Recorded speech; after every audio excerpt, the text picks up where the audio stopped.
Hey everybody, before we get into this video, I just want to let everybody know that this is going to be spoilers for chapter 1045, so just keep that in mind when you watch this video. If you desire to be spoiled, if you haven't read the chapter, keep watching, otherwise, stop. You could also just skip to the frog fact chapter, because we can just discuss frog facts. I don't want to leave people out. If you still want to watch the video, but you haven't seen the chapter, that's what frog facts were for. That was literally what it was invented for, okay? Totally not retconning that right now.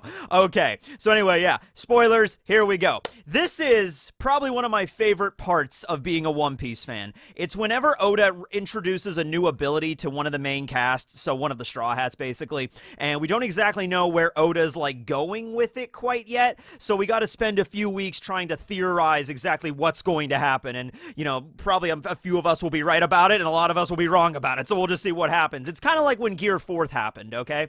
And I'm gonna make a lot of parallels to that, because, well, that was the last time Luffy revealed a new ability. Remember when Luffy went Gear 4th for the first time against Doflamingo? So I think the chapter leading up to that, the cliffhanger was the just the text of Luffy saying Gear 4th, and then that chapter ended, and then the next chapter was Luffy actually revealing Bound Man to Doflamingo, and Doflamingo was kind of laughing at him or whatever. It's just like, that just looks completely ridiculous. And hey, kind of a similarity to what's going on now, actually, as a matter of fact. But anyway, yeah, so then Luffy began the fight with Doflamingo fighting in Bound Man, and we got to see a little bit of what it was capable of, but we didn't really get to see the full breadth of what Oda was going to do with Bound Man at that point, or even the fact that Gear 4th had different forms that Luffy could go into, okay? It took us a while to really understand Gear 4th and exactly what its limits were and what it could do and what, you know, the different forms Luffy had and everything like that. So, I don't know how long it's going to take with Gear 5th, you know, if it's like a lot of this stuff is revealed during the fight with Kaido. You know, Oda might take it a little bit of a different direction than Gear 4th, because he knows that we're going into the final saga of One Piece after this, so it actually might be beneficial for Oda to explain, okay, here are the hard limits of Gear 5th and what it can do and what it can't do, and the stuff that Luffy really has in his repertoire right now. Luffy can always improve, and like I said in the review, Luffy is very tactical when it comes to, like, looking around at his environment and taking advantage of that in a fight. So, you know, the environment where he's at right now on the roof of Onigashima, I mean, he's using it to great effect right now. I mean, he's lifting up the earth or the skull dome, and he's turning that into rubber, and he's bouncing around like a trampoline. I'm just saying that if, like, Luffy was fighting in a forest or in a town or something like that, it would probably change the dynamics of the fight. Like, if Luffy was fighting in a huge forest with giant trees, maybe on some sort of giant island, like maybe Elbaf of some kind, I don't know. If Luffy was fighting there, he could turn all the trees into rubber and just be like bouncing all over the forest and whatever, like slingshotting around. Like, that would be crazy, right? So Luffy's always been really good at that kind of stuff, and so he could do that stuff as, like, his environment changes, but it might be good for Oda to really showcase, all right, this is what he can do now, because we're going into the final saga, and it's best to know this now rather than later. Or it could be a completely different direction Oda's taking with it, right?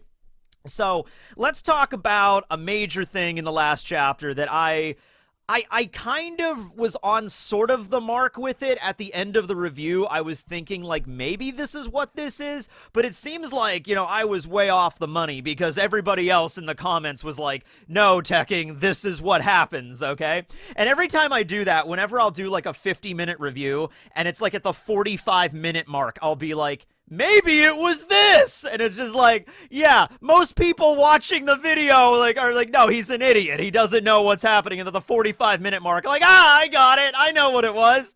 Okay, so, the thing that I missed was when Luffy, 2 times in the chapter, when Luffy sort of, well, actually 3 times technically, but we'll get to that. The big ones were when Luffy reached out of Kaido's body through his eyeballs. That's a sentence I never thought I would say in my life, but here we are.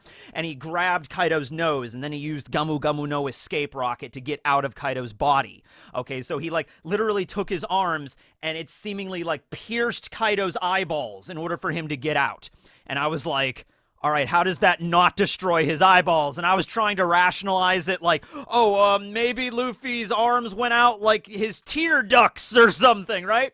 And then at the end of the chapter, which was the more obvious one, I really should have realized it with this last one, and that was the thing that sort of queued me up, but it was at the end of the review at that point, was when Luffy punched Kaido so damn hard in the face, it looked as if his fist had literally punched a hole straight through Kaido's face, like his entire head, and then went out the other side. But then in the last scene when Kaido hit the ground, his face was fine. He still got damage from that attack, but, you know, it's not like a giant hole was where his face used to be, right? Okay, so I was like, wait a second.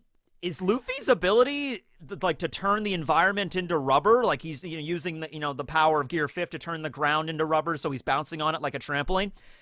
Does that work on living things too? Because that was the thing. It took me so long to wrap my head around it because, all right, look, we've only seen a few other examples of awakened devil fruits in this entire story, okay? And you gotta remember, Luffy being Luffy, his awakened devil fruit is, according to Kaido, completely different from every other awakened devil fruit, okay? So awakened devil fruits are already like a very small group to compare them to, but with Luffy, it's like, okay, it's a separate thing altogether. Like Luffy is in a group onto his own pretty much, okay? But the way that Kaido spoke about it at the beginning of the chapter was like, hey, okay, you're changing the environment rubbery. That's very indicative of a paramecia awakening. But your body has also changed, which is like an awakened zone, which is probably most likely what Kaido is. Yes, it's never been directly stated that Kaido was an awakened zone, but come on, man, he's an awakened zone. If Kaido is not an awakened zone, then, like, what's even going on in One Piece right now, right? He's had the dragon fruit for 38 years, ever since God Valley, and he's the pirate that has the highest active bounty right now. He's the ruler of the Beast Pirates, ruler of Onigashima, giant dragon god. He's awakened, all right? Like, he just has to be, okay? I think we can kind of just infer that, right?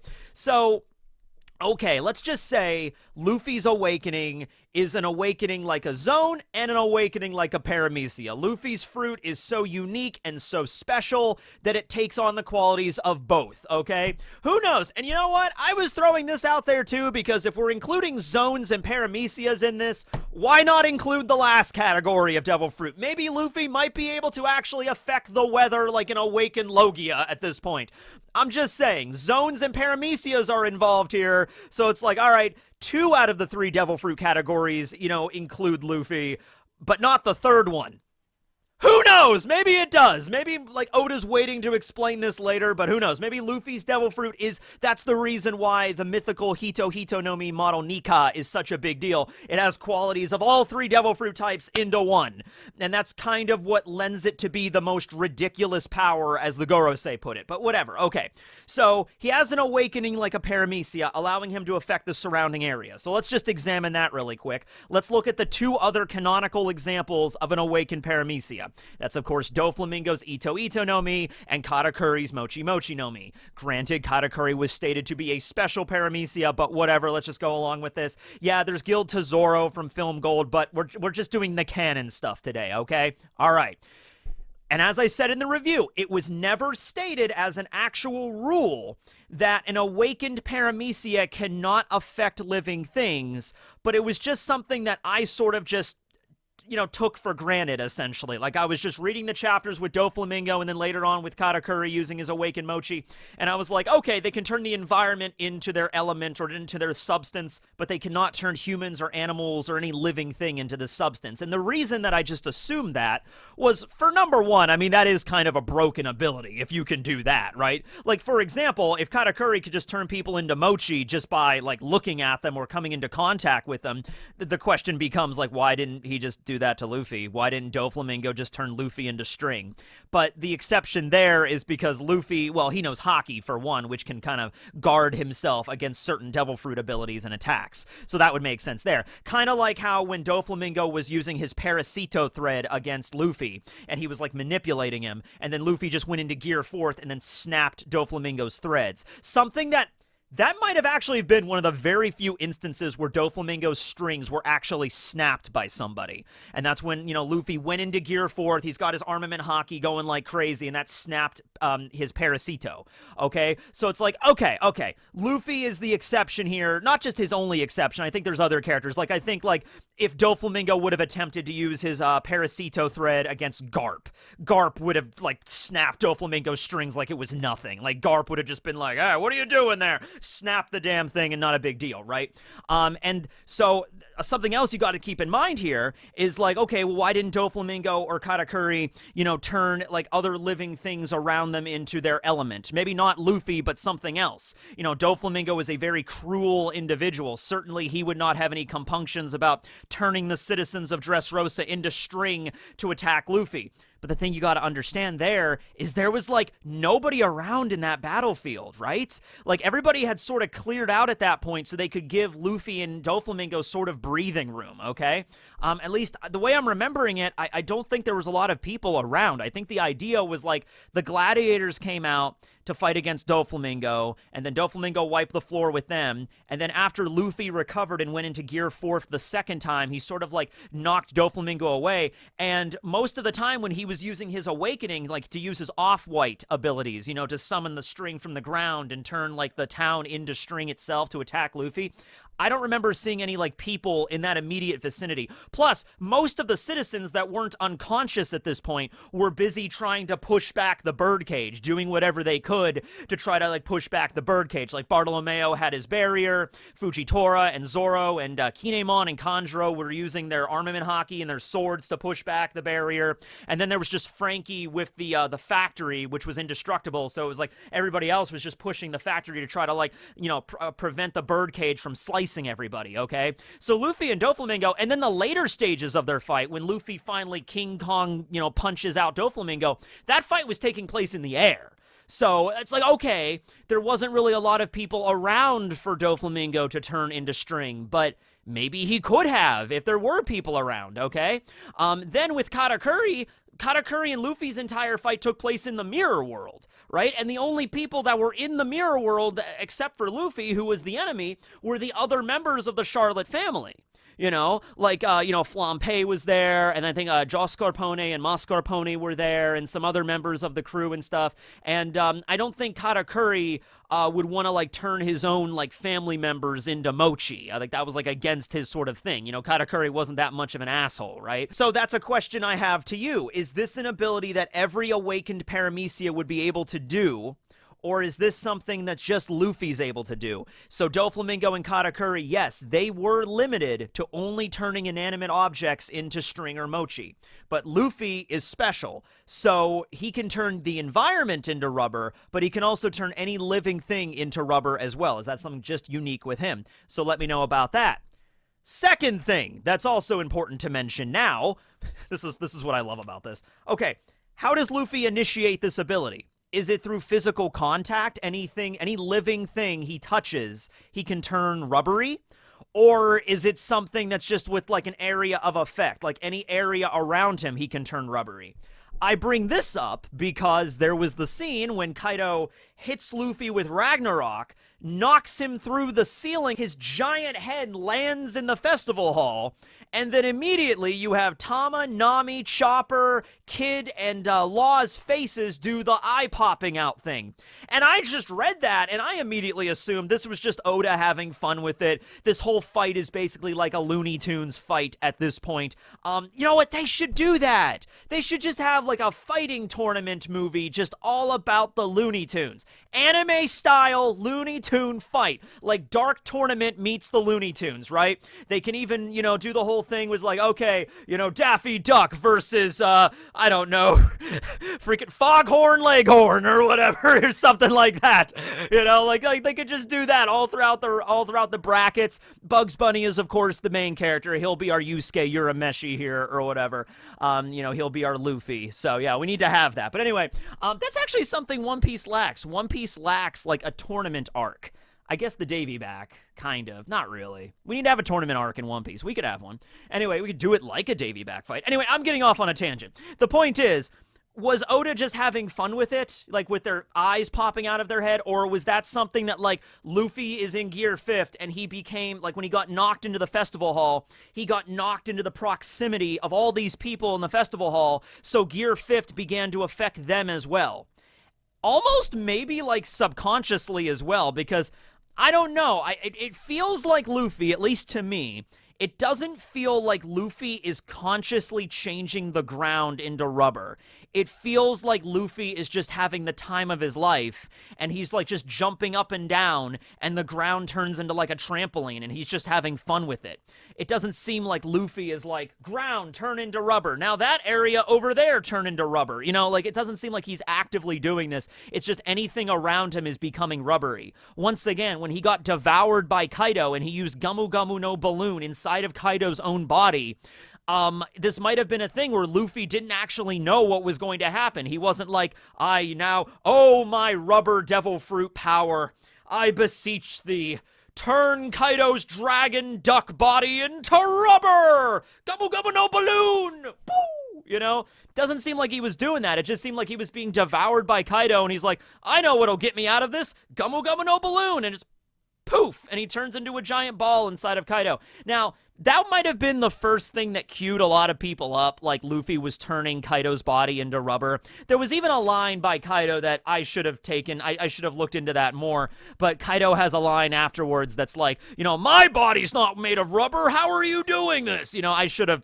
queued up there, I'm sorry. But the way I looked at that was like, well, Kaido is sort of like a giant snake, because he's a dragon, so, because he's a dragon, right? And snakes eat things, and they can, like, devour, like, these, like, giant rats or something, and there's, like, a giant lump inside of their body. So the idea that Kaido could have something similar to that wasn't really like, oh, this must be Luffy altering the properties of Kaido's own body. That didn't immediately queue up to me. It wasn't really until the final scene of the chapter that I was like, wait, something's going on here, right? So I'm thinking it's more of an area of effect sort of thing that's maybe even against Luffy's will. Maybe if Luffy did consciously decide, like if he was focused enough to be like, I want that house over there to turn into rubber, then he could do that. But other than that, it's just like Luffy's having a fun time, and having that fun time while he's in that state of like euphoria and happiness is like, yeah, the whole world is made of rubber, and just like wherever he steps turns into rubber against his own, you know, like actual will. It's like whatever it is. So living things like Kaido, inanimate objects like rocks or stones or whatever, doesn't matter. So that's a question in of itself there. And so then the other thing is, like, how did this damage Kaido exactly? Well, I look at it like it's sort of like the effect, and I'm not some sort of scientist when it comes to this, but I'm going to assume that, like, when Luffy punched Kaido at the end of the chapter, he, like, literally alters Kaido's body to the state of rubber. Okay, which allows his fist to, like, you know, impact Kaido's face, and then it, like, pops out the back. And so then Luffy retracts his arm, and then after he does that, Kaido's face goes back to being normal. So it went from normal to made of rubber, which it was extended, and then back to normal again. So the impact of that, sort of kind of like Hermes' sticker kiss ability from Stone Ocean, kind of like that, where it's like the impact, the dual impact of things like getting smacked together was the thing that actually damaged Kaido. Might have been something like that. Just the process of his body going from rubbery back to normal, the shockwaves of his body like returning to the way it was, did him a lot of damage, and that's what knocked him down at the end of the fight. Did not actually do any structural damage to Kaido's face. It didn't, like, knock out his, like, the same reason why his eyeballs didn't get destroyed when Luffy stretched them out. But it hurt him, because his eyeballs were literally being stretched and then smacked back into his socket, and he was like, ah! You know, like, that was the thing that was hurting him, and same thing here. Luffy's punch at the end of the chapter did not knock out any of Kaido's teeth or break his nose or anything, but just the shockwaves. So it's more like maybe internal damage than external damage. Maybe even kind of similar to the way Jinbei fights with Fishman Karate. The idea that, like, he can injure Luffy, like, from inside out rather from the outside, maybe. Kind of something like that. I don't know, man. But, yeah, I just wanted to talk about that because after the review and after it went up and after everyone was like, you know, I think it's just Tekking, I think Luffy's just turning Kaido's body into rubber. He can affect other living things. And I'm like, that is so weird because we've just never seen any other awakened devil fruit operate like that. But like I said, there wasn't really a lot of other ones out there. Something else that was kind of skewing me the other way, and this is not a canon example, but remember the fight, I think against Tanaka was his name, if I'm getting the name wrong, but this is in Film Gold, the guy that had the phase fruit, so he could phase through solid matter. The way Robin defeats him is he cannot phase through living matter, so she makes a bunch of her arms to like trap him and he can't go anywhere, and that's how he's defeated.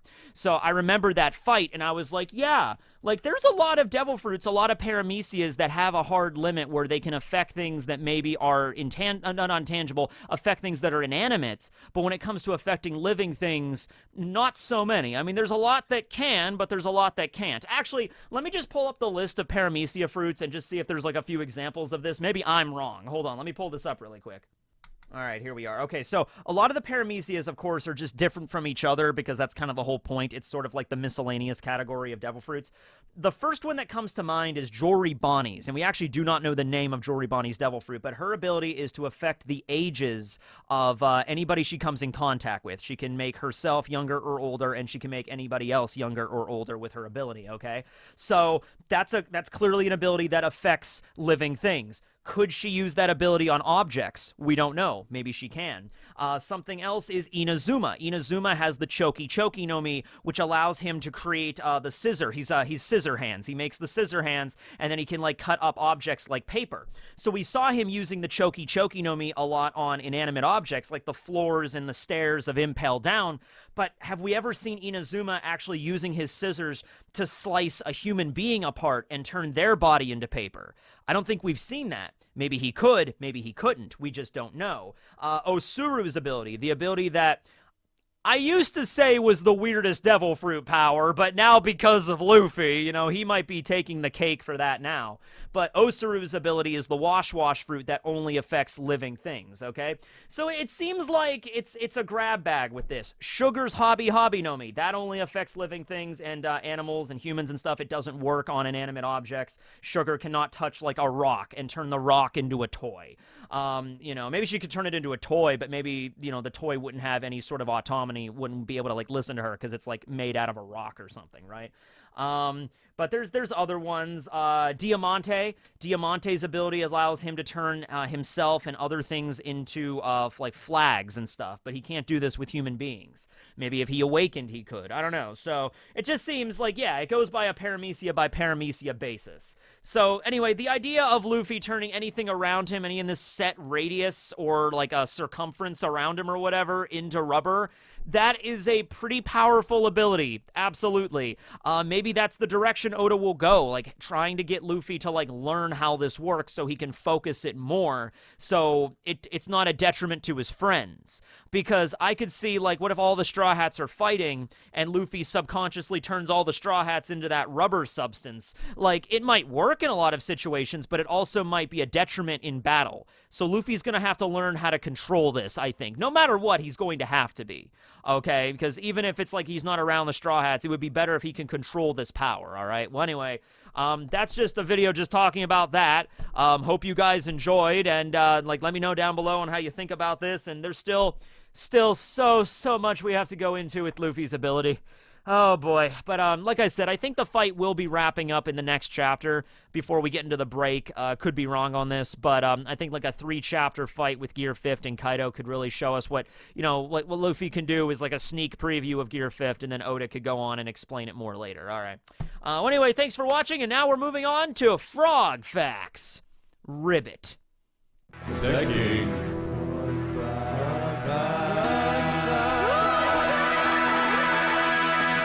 All right, today is not so much a weird one. I mean, we've covered a lot of weird frogs on this, and I just found another list of really strange frogs in the world that I have not discussed. So I still think we got quite a few frog facts left. This might have to be the one where I have to just move on, because if I don't move on, I could stay on frog facts for months, and I really want to get through the rest of the alphabet. But today we're talking about the Amazonian horned frog, or the Suriname horned frog. So, you know, Suriname in northern South America. That's a country.